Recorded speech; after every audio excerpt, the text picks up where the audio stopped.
ভুলে গেলে চলবে না। আখিরাত নিশ্চিত, মৃত্যু আমাদের নিশ্চিত, কবর আমাদের নিশ্চিত, ভুলে গেলে চলবে না।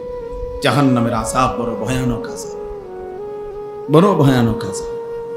আল্লাহ তাআলা কোরআনুল কারীমে বলছেন, কাল্লা সাউফা তা'লামুন, বান্দা শোনো, মনে রেখো বান্দা, দুনিয়া নিয়ে ব্যস্ত হয়ে গেলা, আলহাকুমুত তাকাসুর, দুনিয়া বাড়ানোর নেশা তোমাদেরকে আমি আল্লাহ থেকে, ইবাদত থেকে গাফেল করে দিল। হাত্তা জুরতুমুল মাকাবির, মনে রেখো এরই মধ্যে একদিন তুমি পৌঁছে যাবে কবরস্থান। মনোযোগ দিলেও মরে যাইবা, অমনোযোগ হইলেও মরে যাইবা, সেজদা দিলেও মরে যাইবা, নাফরমানি করলেও মরে যাবে। ইব্রাহিম নবীরও মৃত্যু হয়েছে, নমরুদেরও মৃত্যু হয়েছে, মুসা নবীও ইন্তেকাল করছে, ফেরাউনও কি করছে? তার মানে অনুগত থাকে নাই, অবাধ্য থাকে নাই, চলেই যাবা। তবে কাল্লা সাউফা তা'লামুন, আল্লাহ বলেন অচিরেই কবরে আমি আল্লাহ তোমারে জানায় দেব, বুঝায় দেব আমার এক এক নাফরমানির শাস্তি আমি দেখায় দেব। হাদিসের মধ্যে আছে, আল্লাহ নবী সাল্লাল্লাহু আলাইহি সাল্লাম সাহাবীর কবর দেখে, খালি কবর, একদিন এক সাহাবীর জানাজা পড়তে গিয়ে জানাজার আগে নবীজি তার খালি কবরটা অনেকক্ষণ তাকাইয়া খুব কাঁদছে, খালি কবরের দিকে তাকাইয়া। তো সাহাবীরা বলেন আমরাও নবীজির সাথে খুব কাঁদলাম। এরপরে কান্দা শেষে নবীজি চোখ মুছে বললেন, লিমিসলি হাযা ফাআইদু, আমার সাহাবীরা এমন কবরের জন্য তোমরাও প্রস্তুতি নাও, তোমরাও প্রস্তুতি নাও, আইদু, রেডি হও সাহাবারা, এই নিশ্চিত এই কবর কাছে তোমারে পৌঁছানোই হবে, পৌঁছানোই হবে। চলো জ্যান্ত মানুষ, হাসি খুশি মানুষটা পলকের মধ্যে নিস্তব্ধ হয়ে যায়। কি আশ্চর্য বিষয়। আমার মামি কিছুদিন আগে মারা গেছে, আমি মামির বড় মামি আমার জানাজা পড়তে গেছে, তখন আমার মনে পড়ছে, হায় মামি, আমি আমার ছোটবেলায় ছাত্র জীবনে আমি খুব সিমের বিচি খাইতে পছন্দ করতাম, সিমের দানা। আমার মামি তরকারি রাঁধলে, সিমের তরকারি রাঁধলে সিম এগুলো আলাদা নিয়ে বাটিতে আবার একটা একটা করে দানা খুলতো, খুললা দানাগুলো খুললা আমরা একসাথে মুঠ করে, কত সময় মামি আমারে এই সিমের দানা দিছে, খাইতাম।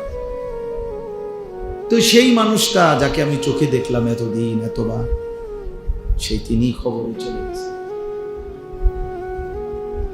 কবরে চলে গেছে। কি ব্যস্ততম জিন্দেগি ছিল, বড় সংসার ছিল, সব ছেড়ে চলে গেছে। এমনই তো। তাহলে মৃত্যু আমাদের জন্য নিশ্চিত যে আমাদেরকে থামায় দিবে। এই হাসি, এই কান্না, আনন্দ, বেদনা, দুঃখ, পেরেশানি, এই ছেলেরা তোমাদের জওয়ানি থামায় দেবে। তোমরা জানো না কে দেখে তোমাগরে, তোমাগরে সমস্ত চুলের ফ্যাশন, কোন ইবলিস ছাড়া, শয়তান ছাড়া কেউ দেখে। অনেক ছেলে আসছো, গায়ের মধ্যে বোঝা যায় গেঞ্জি গায়ে, খেলোয়াড়ের গেঞ্জি, ক্রিকেটের গেঞ্জি, সদর বদর আর কি গায়ে দাও, কি পড়ো, কি মুসলমান, কি মা বাপ, কিচ্ছুর খবর না। মুসলমানের আখলাক জিজ্ঞাসা করেন, নামাজ পড়ছে কয়জন? এশার নামাজও পড়ে নাই, মাগরিবের নামাজও পড়ে নাই। এই নির্লজ্জ বেহায়া, এত বড় বেশরম কেমনে মসজিদে বলল? তাহলে জিজ্ঞাসা কর যে তোর কলিজার মধ্যে একটা ভয় লাগলো না? আল্লাহর ঘরে কেমনে বসলি নাফরমান, সেজদা ছাড়া? তোর মা তোরে কোনোদিন নামাজের সবক দেয় না? বাবা তোমারে কোনোদিন নামাজের সবক দেয় নাই? এক মা বাপ সন্তানকে লালন পালন করছে, এই ছোটবেলায় এত আদর সোহাগ দিয়া বাচ্চাকে বড় করছে এক মা বাপ। 14 বছর 16 বছর বয়সে এই মা বাবা এই আশাই বড় করছে যে বয়ে বয়ে মোবাইল টিপবা, নারী দেখবা, ছবি দেখবা। হায় হায় জানোয়ার, এই জন্য তোর মা তোরে দুধ খাওয়ায় না। তুই মায়ের দুধের কলঙ্ক, মায়ের রক্তের কলঙ্ক। কিচ্ছু অর্জন হয় না শেষ পর্যন্ত। কিছু ছবি নারী, কিছু মোবাইলের অশ্লীল দৃশ্য, বেনামাজি নাফরমানি জিন্দিগির বিনিময়ে কিছুই অর্জন নাই, শুধুই ক্ষয় হয়, লস হয়, আখেরাতও বরবাদ হয়, শরীরের শক্তিও নষ্ট হয়, সমাজের কাছে ঘৃণিত হয়। অফিকা উয়ুবুন ওয়ালিন্নাসে আয়ুনুন, আরবি ভাষার একটা প্রবাদ আছে, মনে রাখবে ছেলেরা, বাবা তোমরা মনে রাখবে। আরবিতে বলে যে তোমার মাঝে দোষ আছে, মানুষেরও চোখ আছে। তোমারও কি আছে? মানুষেরও কি আছে? তোমারও দোষ আছে, মানুষেরও চোখ আছে। অর্থাৎ মানুষ প্রত্যেকের ব্যাপারে একটা জিনিস মনে রাখবেন, সামনে কিংবা পিছনে প্রত্যেককে তার কর্মের ভিত্তিতেই মূল্যায়ন করে। সামনে বলতে পারুক বা না পারুক, পিছনে হইল আপনার কর্ম যেটা আপনার মূল্যায়ন হবে না, আপনি ওইটাই। আমনের সুদখোর, আমনের মানুষে কইব মাশাআল্লাহ জোনায়েদ বাগদা দিয়ে নাও, আয়ো মানুষে চিড়া খায় আর আমনে ভাত খান। কথা বলেন না কেন? বাটপারে বুঝি মানুষে কইব বেটা জোনায়েদ বাগদা দিয়ে, হ্যাঁ মানুষে বেউকুফ। হ্যাঁ, সেজদাওয়ালাকেও মানুষ চিনতে ভুল করে না, হারামখোর বাটপারকেও মানুষ চিনতে ভুল করে না। মানুষ রাতকে রাতই বলে, দিনকে দিনই বলে, আলোকে আলোই বলে, অন্ধকারকে কি বলে? অন্ধকারে।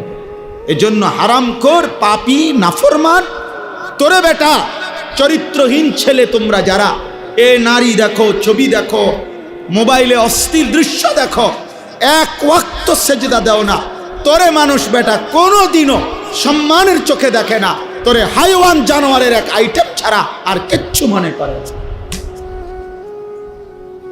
হ্যাঁ, চলতে থাকো, যদি মনে করো জানোয়ারের পরিচয় নিয়েই, জানোয়ারের বৈশিষ্ট্য নিয়েই আমি সন্তুষ্ট, ঠিক আছে, চলো ভাইয়া চলো, অসুবিধা কি? ফাসাউফা তারা ইদিন কাশাফাল গুবার, খুব দ্রুতই দেখতে পাইবেন, অচিরেই দেখবে, অচিরেই ফয়সালা হয়ে যাবে। মৃত্যু এসে পার্থক্য করে দিবে, মৃত্যু এসে বুঝায় দিবে কোনটা ছিল করণীয়, কোনটা ছিল বর্জনীয়, কোনটা ছিল উচিত, কোনটা ছিল অনুচিত। আজ আমরা বুঝতেছি। এজন্য দোস্ত আমার, বাবা আমার, দয়া করে মেহেরবানি করে ভাবতে শিখে, ভাবতে শিখে। সারা পৃথিবী জুড়ে মুসলমানদের দুর্দশা মনেই পড়বে এই মোবাইল টিপা, এই আল্লাহকে নারাজ করা, সেজদাবিহীন এই জীবন মনে পড়বে, মনে পড়বে। প্রতিবেশী যেহেতু গায়ে পড়ে ঝগড়া করতেছে, অতএব এটা খুব দ্রুতই ভয় হয় আমাদের এই চারদিকের প্রতিবেশী পরিকল্পিতভাবে ফ্যাসিস্ট জালেম যেদিন থেকে পলায়ন করছে, তারপর থেকে পরিকল্পিতভাবে ইচ্ছা করে গায়ে পড়ে মুসলমানদের উপরে জুলুম করতেছে। তার মানে এই যুদ্ধ, এই ষড়যন্ত্র, এই আগুনের লেলিহান দাবানল এখানেও ছড়াবে, এটা পৌঁছাবে কোনো না কোনো অজুহাতে, কোনো না কোনো টিপতে থাকো মোবাইল, দেখতে থাকো নারী ছবি। চলো ছেলেরা চুলের পেখম, চুলের ফ্যাশন করো, নারী দেখো, ছবি দেখো, অসুবিধা নেই। শুধু অপেক্ষা করো আল্লাহর আযাব কখন আসবে।